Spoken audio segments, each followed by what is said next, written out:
누가복음 20장 이 후반부에서는 예수님께서 종교 지도자들과의 이 논쟁 가운데 이제 마지막으로 그들에게 던지시는 결정적인 질문이 있습니다. 예수님은 이 질문을 통해서 자신이 누구인지에 대해서 보여주고자 하시는 것입니다. 예수님이 이 유대의 지도자들, 제사장과 서기관들과 이렇게 질문을 던지고 또 그들의 속셈을 알아차리시면서 응수하시고 이렇게 하시는 건 사실 단순한 교리 논쟁은 아닙니다. 도리어 예수님은 그들과의 대화와 또 그들의 그런 공격적인 의도 있는 그런 질문이라 할지라도 예수님은 그 속에서도 하나님의 뜻을 이루기 위해서 계속해서 나아가고 계시는 것입니다. 그런 측면에서 보면 오늘 예수님의 이 질문도 그저 헛되이 자기 자신의 어떤 것을 드러내기 위해서가 아니라 바로 하나님의 뜻, 하나님의 목적, 또 그걸 통해서 예수님 자신이 어떤 분인가라고 하는 정체성을 밝혀주는 그런 질문이라고 하겠습니다. 그리고 동시에 이러한 예수님의 질문과 그 질문에 대한 성경의 답변은 예수님에 대한 또 하나님께 대한 우리의 믿음의 핵심을 보여주는 그런 질문이다 라고 말씀드릴 수 있습니다. 그래서 오늘 본문에서 보면 41절에 예수님은 말씀합니다. 사람들이 어찌하여 그리스도를 다윗의 자손이라 하느냐.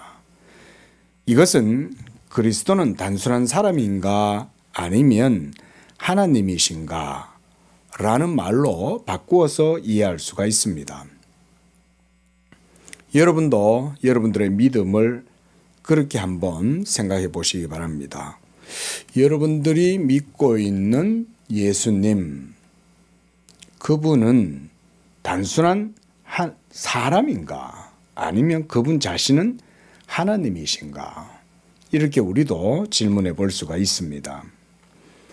예수님께서 이제 마지막 공생애를 마감하실 때 최후에 이제 예루살렘 성으로 입성하시는 거예요.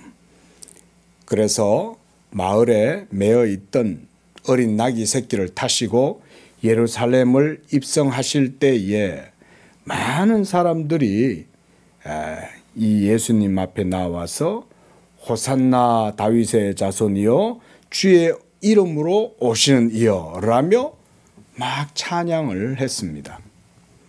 그래서 이렇게 많은 사람들이 예수님을 주의 이름으로 오시니요 다윗의 자손이시여 호산나라고 찬송할 때 예루살렘의 대제사장들이나 서기관들은 도리어 그 무리들이 행하는 그런 말들을 보고 불경이다. 어찌 그렇게 얘기하느냐라고 하면서 막 호통을 칠 때 예수님은 그들이 하는 소리를 들으시고 도리어 이들이 소리 내지 아니하면 돌들이 소리를 지를 것이다. 이렇게도 말씀을 하신 거죠. 그래서 바로 이렇게 성경에서는 예수 그리스도 그의 인격 그리고 그의 사역을 정확하게 기름 부음 받은 메시아의 사역이요. 예수님은 바로 그 메시아는 다윗의 자손이다. 라고 이렇게 성경은 말씀해 주고 있죠. 그런데 바로 이 다윗의 자손이라고 하는 문제를 가지고 유대인들은 예수님을 이제 공격을 하는 것입니다. 예수님은 오늘 본문에서 시편 110편 1절의 말씀을 인용하고 계세요. 우리가 알다시피 이 시편 101편은 시편 110편 1절 이 내용은 그리스도 시편에 있어서 매우 중요한 성경 구절이죠. 다윗은 성령의 감동이 되어서 천상을 바라봅니다. 그리고 그 천상의 비전 속에서 여호와와 여호와 사이에 이루어지는 대화를 다윗이 성령에 감동되어 바라보고 있는 겁니다. 그때 여호와께서 다윗의 주님에게 말씀하시는 거예요. 내가 네 원수를 네 발등상 삼을 때까지 너는 내 우편에 앉았으라 라고 이렇게 성부 하나님께서 성자 예수 그리스도에게 이렇게 지금 말씀하고 있는 거예요. 자, 이것은 구약 성경 중에서도 아주 특이한 매우 특별한 그런 표현이라고 할 수 있습니다. 이 시편 110편 1절에 보면 다윗은 주께서 내 주께 말씀하셨다라고 이렇게 표현하죠. 그러면 여기에 벌써 두 주님이 등장하는 거예요. 그래서 이걸 우리가 신약적으로 이해하고 풀어보면 즉 첫 번째 주께서는 여호와 즉 성부 하나님이시요. 또 내 주라는 것은 다윗의 주 이런 말이죠. 그때 다윗의 주는 바로 기름 부음 받은 메시아에게 여호와께서 말씀하고 계시는 거예요. 그리고 이렇게 여호와가 성부 여호와께서 성자 여호와에게 하시는 이 말씀은 바로 삼일체 하나님 그 안에서 이루어지는 이걸 우리가 그래서 신적인 협약이다라고 이렇게 말씀하죠. 이 협약은 아버지가 아들에게 말씀하시고 아들은 그 아버지의 말씀을 받고 그 아버지의 뜻대로 자기 자신을 하나님께 드리시는 거죠. 이런 관계가 바로 이 시편 110편 1절 안에 있는 것입니다. 그래서 다윗이 내 주 이렇게 얘기했을 때 이 내 주가 바로 메시아 다윗의 주님이죠. 그분이 바로 누구라는 겁니까? 지금 질문하고 계시는 예수님이시다. 그렇게 지금 예수님 자신이 말씀하고 있어요. 그래서 우리가 이 말씀을 보면 이 말씀 속에는 예수님의 인격, 즉 신성과 인성, 그리고 그 하나님 나라의 왕권, 또 언약적 주권도 동시에 보여준다고 하겠습니다. 먼저 인성으로는 다윗의 자손으로 오신 예수, 이럴 때 그 자손이라 그랬잖아요. 그러니까 그 자손은 바로 다윗을 얘기하는 것이죠. 인성으로 오신 예수님. 그 다음 다윗이 그 메시아를 내 주라고 이렇게 불렀죠. 그러면 그것은 다윗의 주님이니까 이번에는 신성의 측면을 얘기하고 있는 거죠. 그리고 내가 너의 원수를 너의 발등상으로 삼을 때까지 내 우편에 앉았으라 라고 하신 이 말씀은 바로 성부 하나님께서 성자 예수 그리스도에게 주신 권세, 내 아버지께서 만민을 다스리는 권세를 내게 주셨으니 예수님이 요한복음 17장에도 그렇게 말씀하죠. 아버지께서 내게 권세를 주셨다. 이 권세는 만민을 다스리는 권세. 자, 만민을 다스리면 예수님의 발 아래에 만민이 있다는 말이죠. 그리고 그 권세를 누가 주셨다는 거죠? 성부 하나님이 주셨다는 거죠. 그리고 성부 하나님이 아들에게 너는 내 우편에 앉아있고 내가 너를 모든 무릎이 너에게 꿇고 모든 이름 위에 뛰어난 이름이 되게 하고 모든 이들이 너에게 굴복하게 할 것이다 라고 이렇게 말씀하셨을 때 바로 그 하나님 아버지의 하신 말씀을 믿고 그 말씀에 따라 자기 자신을 하나님께 드리신 것이 바로 메시아 그리스도 그리고 그의 사역이다 이 말씀인 거예요. 자, 이렇게 이 시편 110편 1절 오늘 예수님께서 이 42절부터 인용하고 있는 그리고 43절에 있는 이 말씀들은 모두가 다 그 속에 인성도 얘기하고 있고 신성도 얘기하고 있고 그리고 아버지께서 아들에게 만민을 다스리는 권세를 주신 그 권세까지 이 속에 다 포함되어져 있어요. 그래서 저는 개인적으로 이 시편 110편 1절의 이 말씀은 저는 삼위일체 하나님 안에 있는 그런 신적 협약, 성경 전체가 중심적으로 말하고 있는 바로 그 언약의 핵심이다. 이렇게 말씀을 드리는 겁니다. 그리고 바로 거기에서 그리스도는 아버지 하나님이 주신 이 언약의 주체가 되시고 바로 그가 언약의 실체가 되시고 또 그가 바로 아버지 하나님의 그 뜻을 이루어서 바로 언약의 성취자로 이렇게 나타나고 있는 거죠. 또한 여기에서 내 우편에 앉았으라 라고 하시는 이 말씀은 예수님이 단지 어떤 권위 있는 선지자나 어떤 도덕 교사 정도가 아니라 하늘 아버지 성부 하나님과 함께 왕좌에 오르게 되는 앉게 된다라고 하는 것을 의미합니다. 그래서 시편 2편에도 보면 내가 나의 왕을 내 거룩한 산 시온에 세웠다. 너는 내 아들이라 오늘날 내가 너를 낳았도다. 이렇게 말씀하시면서 세상의 군왕들아 너희는 그에게 입맞추라. 또 이렇게 시편 2편도 말씀하고 있죠. 그죠? 그런 시편 2편의 내용도 모두가 다 언약의 시편이다. 우리가 이렇게 그래서 이해를 하는 겁니다. 그 속에 있는 그런 모든 내용들은 다 하나님의 그리스도에 대한 그런 내용이죠. 그래서 모든 원수를 복종시키기까지 통치하시는 왕, 그가 바로 하나님의 보좌의 우편에 앉아 계시는 분, 그리스도라는 것입니다. 이것이 바로 저는 우리 개혁주의 장로교회의 역사적인 계시 그리고 신앙의 고백의 핵심적인 내용이라고 이렇게 말씀을 드리는 거예요. 그러니까 뭔 말이냐면 우리가 믿는 주님, 메시아, 구원자, 예수님은 이미 영원 전에 성부, 성자, 성령, 삼위일체 하나님 안에서 하나님이 교회를 위하여 세우신, 교회를 위하여 택하시고 예정하신 바로 그 예수 그리스도를 우리에게 보여준다는 거예요. 그래서 사도행전에서도 보면 너희를 위하여 예정하신 그리스도를 하나님이 보내실 것이다. 이렇게 베드로가 설교를 하죠.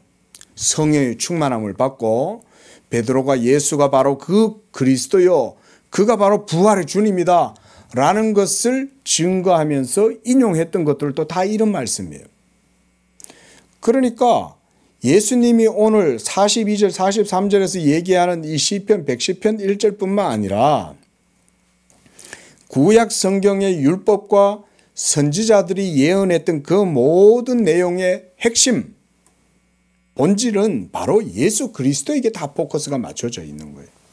그리고 그 예수 그리스도가 이제 때가 되어 성육신 하셨고 이와 같이 3년 동안 공생의 사역을 행하시고 계셨지만 정작 하나님의 언약 백성들인 대제사장과 서기관들과 유대인들은 그 지도자들은 예수님을 알아보지도 못하고 예수님의 능력을 보고서도 믿지 아니하고 예수님을 영접하지 않았죠. 그들은 구약을 자랑하고 구약 성경 잘 읽는다라고 잘 가르친다라고 이렇게 주장하고 자기들이 랍비요 율법의 선생이요 그렇게 해서 하나님 앞에 1회에 3일을 금식하고 이러면서 율법에 대해서는 전문가라고 주장하면서 자부심을 가졌던 그들이 정작 예수님을 눈앞에 두고도 알아보지 못하는 그런 우매함을 드러낸 거죠. 그리고 여기 그 예수님을 잡아 죽이려고 갖가지 모략을 꾀하고 그 예수님을 중상하고 혐의를 뒤집어 씌우려고 하고, 여러분 율법을 따라서 하나님을 섬긴다고 한다면 그러면 되겠어요? 율법을 따라서 하나님을 섬긴다면 율법대로 해야지. 근데 율법대로 하지도 않을 거면서 도리어 율법으로 올무를 만들어 가지고 아무 죄가 없는, 혐의가 없는, 아무런 문제가 없는 그 예수님한테 올무로 율법을 뒤집어 씌운다 이 말인 거죠. 이게 바로 인간의 악함이라는 거예요. 인간은 선이라는 말을 좋아해도 자기가 선해서 선이라는 말을 좋아하지 않죠. 선을 어디에 사용하냐면 다른 사람을 얽어매는 데 쓰는 거죠. 그래서 올무로 쓰는 거예요. 정작 자기는 선하지 않아요. 근데 이 올무를 선으로 딱 포장해 가지고 다른 사람을 얽어매려고 하는데 인간은 사용하죠. 이런 게 유대인들이 지금 그런 죄를 지금 예수님한테 짓고 있는 거예요. 하지만 이런 아주 위협과 살기가 아주 매섭게 살기 등등한 이런 상황 속에서도 예수님은 자기가 다윗의 주 그리스도 메시아라고 하는 것을 지금 증거하고 계시는 겁니다. 그래서 예수 그리스도는 지금도 이 복음의 진리를 통해서 부활하신 후에는 하나님 보좌 우편으로 올라가셨죠. 그리고 거기서 재위, 우리가 예수님의 승귀의 신분과 상태에서 하나님 보좌 우편에 앉으셨다라고 하는 것을 우리가 이걸 재위라 그래요. 그래서 시편 2편이나 시편 110편과 같은 그런 시편들은 우리가 제왕시다 이렇게도 말해요. 왜냐하면 하나님 보좌 우편에 앉아 계시는, 그래서 통치하시는 그런 제왕이다 이런 의미인 거죠. 그리고서는 이런 바리새인들과의 대화 속에서 예수님 자신이 다윗의 자손이, 육신으로는 다윗의 자손으로 오셨을지라도 그의 영적 본질은 바로 하나님의 아들 신성에 대해서 말씀하시면서 이제 이후에 46절에 보면 이 제자들에게 이런 바리새인들과 서기관들에 대해서 삼가해라 이렇게 말씀하고 있어요. 말씀드렸듯이 유대인들은 율법을 가지고 있고 그들이 율법을 가르치는 선생이요, 어리석은 자를 이끌어 주는 훈도요, 율법의 교사라고 자부했지만 정작 율법의 본질 실체이신 그리스도를 앞에 두고도 예수님을 알아보지 못하고 있는 거잖아요. 그럼 이 상황을 우리가 어떻게 성경적으로 이해를 해야 되냐 이거죠. 뭐 때문에 그들은 빛이시요 하나님의 말씀이시요 구약의 율법과 선지자가 오리라고 증거했던 그 선지자, 그리고 다윗의 자손 메시아 그 예수가 왔음에도 불구하고 왜 못 알아봤냐? 그것은 바로 사도 바울의 표현에 의하면 그들의 얼굴에 수건이 가려졌다. 그들의 눈에 이 베일이 덮였다. 아직도 그들은 율법을 통해서 이 얼굴이 가려져 버렸기 때문에 이거를 벗겨내지를 못하고 있는 상태에 있었던 거예요. 그래서 사도 바울도 이것을 율법의 베일이다 이렇게 얘기를 했죠. 그러나 예수께서 오시면 이제 이 베일이 벗어진다 또 그랬어요. 베일이 벗어진다는 말은 율법의 행위로 말미암아 하나님 앞에서 자기 의를 드러내려다가 도리어 율법의 본질인 그리스도를 보지도 못하고 있는 그들의 베일, 이 베일이 예수님을 믿음으로 말미암아 제거된다 이런 말이죠. 그래서 사도 바울도 이제 예수 그리스도를 믿는 믿음의 때가 되면 그들의 눈에서 이 베일이 제거가 된다 이렇게 얘기를 하는 거죠. 그래서 예수님은 그런 서기관들을 삼가해라. 삼가해라는 말은 크게 보면 이런 의미예요. 즉 율법 행위로 말미암는 자기 의를 내세우다가 그 눈이 가려짐으로써 도리어 율법의 본질이요 실체이신 그리스도는 눈앞에 두고도 알아보지 못하고 자기들의 행위를 도리어 의지하고 인간의 행위의 의를 의지하다가 결국 걸려 넘어지게 되니 그러니 너희들은 저들을 본받지 말고 저들의 외식을 주의해라. 그런 의미예요. 그리고 이것을 또 다른 반대 의미로 생각해 보면 바로 율법의 본질, 율법이 증거하는 바 그 실체, 바로 그리스도께 대한 믿음으로 하나님 앞에 서라. 이런 말씀이라고 할 수가 있는 거죠.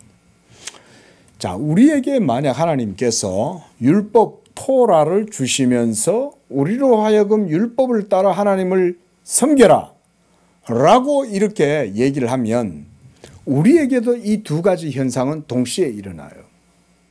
하나는 율법을 잘 지켜서 그 지키는 행위를 통해서 하나님 앞에 내가 의롭다함을 얻으려고 하는 이런 부류가 생겨납니다. 또 다른 한 부류는 율법을 동일하게 바라보고 동일하게 지키려고 애를 쓰지만 그 지키려는 자기의 행위 또 규례나 규칙이나 규범을 지킴으로써 자기의 믿음을 하나님 앞에 세워간다라고 생각하지 않고 도리어 그 율법 안에서 율법의 증거를 보는 거예요. 그러면 율법이 증거하는 바가 뭡니까? 성경에 의하면 율법이 증거하는 바 바로 그리스도라고 얘기하죠. 율법과 선지자들이 증거하는 것은 예수 그리스도다. 그 예수 그리스도를 율법이 증거하므로 율법을 지키려고 노력할 땐 자기 행위를 보지 않고 율법 안에 있는 그리스도를 보는 거죠. 율법 안에 있는 그리스도를 보는 사람은 그리스도를 믿음으로써 이 하나님의 말씀을 따라 살아가는 거예요. 근데 여기서 잘 우리가 이해를 해야 될 게 뭐냐면 그리스도를 믿는 그 믿음의 증거를 붙드는 게 이게 더 중요해요. 이게 언약신앙이에요. 근데 그러면 율법을 지켜야 되는 행위는 없어야 되나요? 당연히 있어야죠. 그런데 그게 있어야 한다라고 얘기할 때 자칫 그게 규범으로만 강조하다 보면 그게 자칫하면 복음의 이런 본질적인 신앙을 무너뜨릴 수가 있어요. 그래서 복음을 전하고 가르치는 교사인 목사들은 이런 부분들을 조심해야 돼요.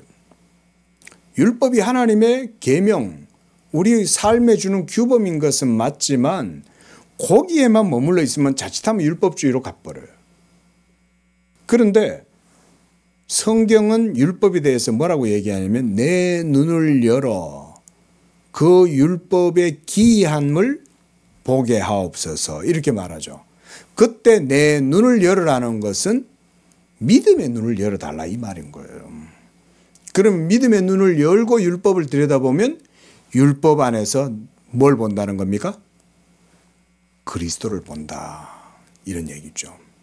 근데 지금 바리새인과 제사장들과 서기관들과 유대 지도자들은 율법을 따라서 열심히 하나님을 섬겼지만 그들은 그 율법 속에서 그리스도를 지금 못 보고 있는 거죠.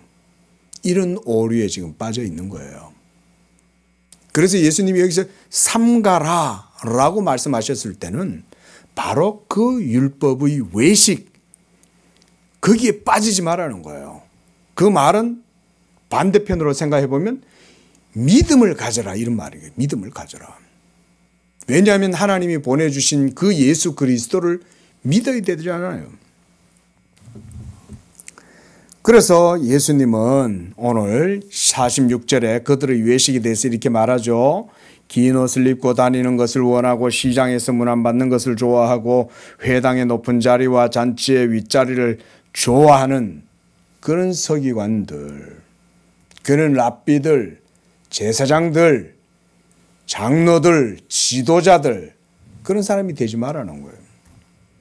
그들은 율법을 붙들고 있으면서도 율법을 의지해서 자기를 드러내기 위해서 율법을 쓰는 거죠.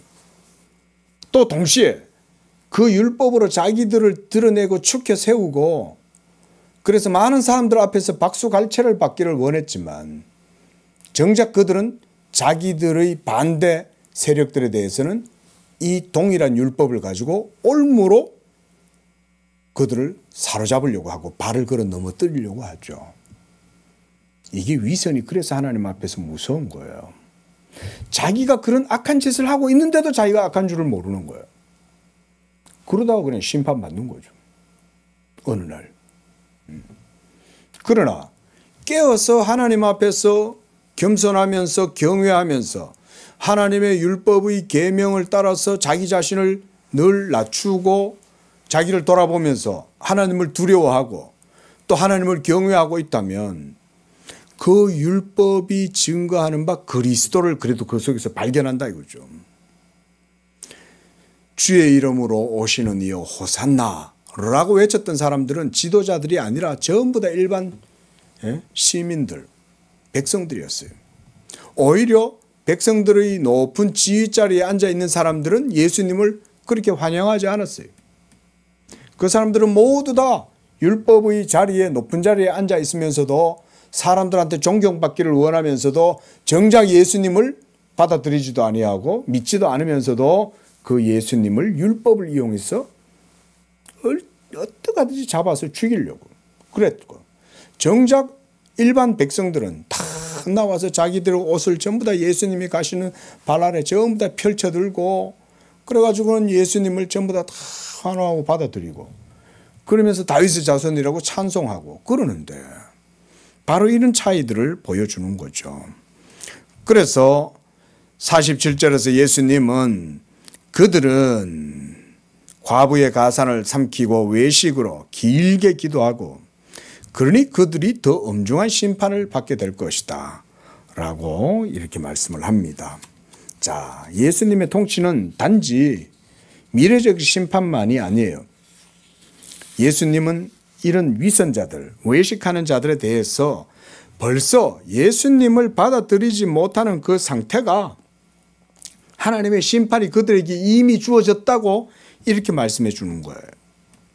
이게 우리가 이런 것을 바로 우리가 종말론적인 그런 신앙이라고 그래요. 예수 그리스도를 믿느냐, 믿지 않느냐에 따라서 벌써 하나님의 영원한 판단이 그 가운데 작용하고 있는 거예요. 그래서 사도 바울은 이런 표현도 쓰죠.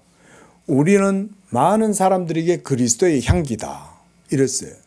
그런데 이 향기를 내뿜어낼 때 이 향기가 어떤 사람들에게는 이 복음의 향기가 생명의 냄새가 되고 어떤 사람들에게는 이 복음의 동일한 향기가 사망의 냄새가 된 사망에 이르는 냄새다. 이렇게 말해요.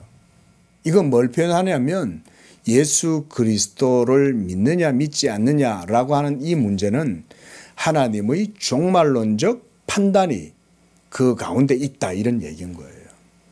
그래서 하나님의 아들을 영접하는 자들에게는 그들에게는 영생이 있고 하나님의 아들을 믿지 아니하는 자들에게는 벌써 하나님의 심판이 그들 위에 있다 이렇게 얘기하죠.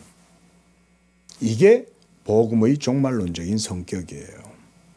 그러니까 지금 예수님을 영접하지 아니하고 비난하고 예수님을 책잡고 헐뜯고 죽이려고 하는 그들 자체가 벌써 하나님의 심판 아래 놓여 있는 거예요.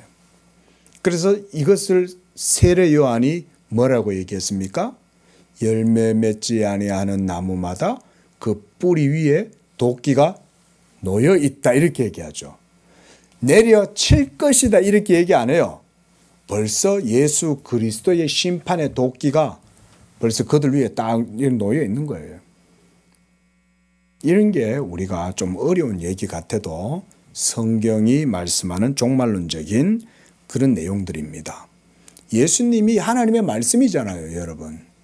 그래서 저는 우리 성도님들께 이런 부분들도 자주 말씀을 드리는데, 여러분, 하나님의 말씀은 영원하죠. 그 영원한 하나님의 말씀이 바로 뭡니까?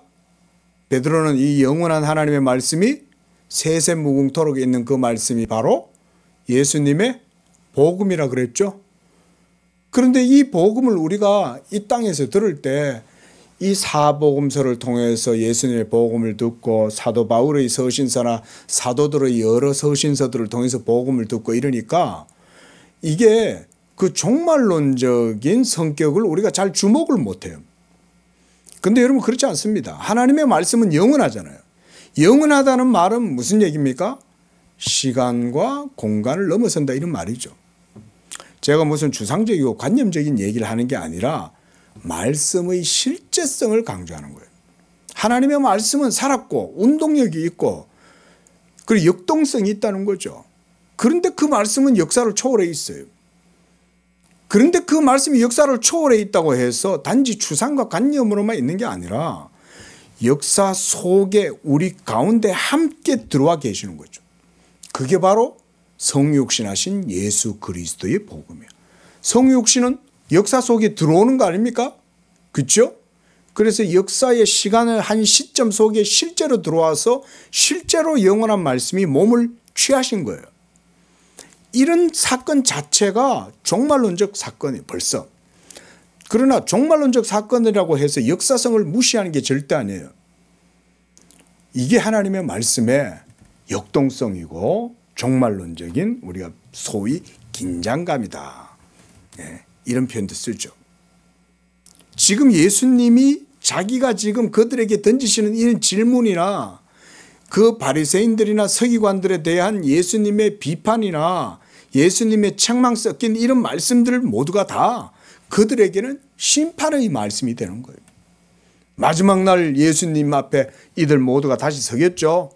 그때 되면 예수님이 자기의 말씀을 가지고 그들을 심판하겠죠. 그리고 이렇게 물으시겠죠. 너희는 왜 나를 믿지 않았느냐? 라고 이렇게 그들에게 이제 심판하실 때 묻겠죠. 그럼 그들은 뭐라고 하겠어요? 우리는 몰랐어요. 우리는 나사렛 예수님 목수인 줄만 알았지 나사렛 예수님이 하나님의 아들인 줄 몰랐어요. 이렇게 변명할 때 예수님이 그럼 뭐라고 그러겠어요? 너희가 율법에서 뭐라고 기록되었느냐? 다윗이 그리스도를 자기의 자손이라 하였느냐?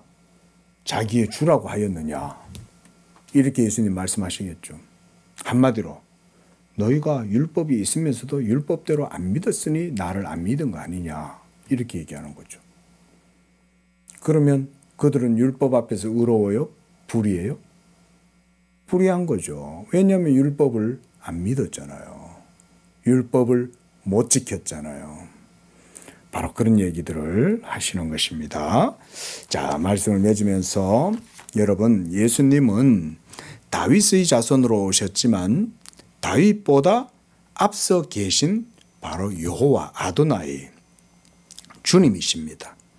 예수님은 지금도 하나님 우편에 앉아 계시고 거기서 아버지 하나님이 만민을 다스리는 권세를 주신 그 권세를 가지고 다스리고 계십니다. 그렇다면 이 말씀을 듣고 있는 우리는 어떻게 해야 되겠습니까? 유대인들처럼 율법을 이용해서 책 잡고 비난하고 이렇게 하면서 자기들의 의를 내세우기 위해서 힘써야 되겠습니까? 아니면 지금 증거되어지는 이 예수 그리스도의 복음을 듣고 그 복음을 영접하고 그래서 예수 그리스도를 다윗의 주님으로, 예수 그리스도를 메시아로 이렇게 믿고 따르겠습니까? 우리는 조심해야 됩니다. 자칫 외식으로 이 경건을 착각하고 그리고 세상에 이런 종교적 그런 외연 그런 모습들만 드러내 보일 수가 있는 겁니다. 그래서 우리는 늘 하나님의 말씀 앞에서 우리 자신들을 낮추고 진리 앞에 굴복하는, 그래서 하나님의 말씀을 믿고 따르고자 하는 그런 믿음이 있어야 되겠습니다. 오늘 예수님께서 서기관들에게 하신 바로 이런 예수님의 논쟁과 말씀, 질문들 모두는 다 우리에 대한 참된 믿음을 보여주신다고 하겠습니다. 마지막으로 스테반 집사님도 순교하기 전에 그가 하늘을 바라볼 때 예수 그리스도께서 하나님 우편에 서 계신 것을 스테반도 보았습니다. 그것은 지금도 여러분들을 향해서도 동일합니다. 지금도 예수님은 하나님 보좌 우편에 앉아 계시면서 그곳에서 자기의 교회의 머리로 천하만국을 다스리고 계십니다.